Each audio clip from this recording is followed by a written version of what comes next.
வானில் சிறகை விரிக்கும் வண்ணப் பறவைகளே, என் கதையை கேட்டால் உங்கள் சிறகுகள் தன்னால் மூடிக்கொள்ளும்.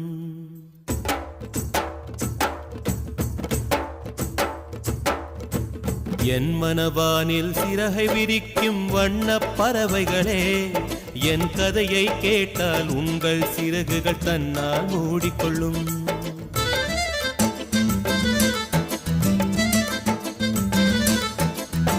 கல கலவென துள்ளி குதித்திடும் சின்னம் சிறுகலையே, என் நிலையை கேட்டால் உங்கள் துள்ளலும் தானாய் அடங்கிவிடும். உங்களைப் போலே சிறகுகள் விரிக்க நானும் ஆசை கொண்டேன். சிறகுகள் இன்றி வானத்தில் பறந்து தினம் தினம் திரும்பி வந்தேன். ஒரு பாட்டு பாடுமோ எடுத்து கூறவே, இதயம் தாங்குமோ நீ கூறு. என் மனவானில் சிறகை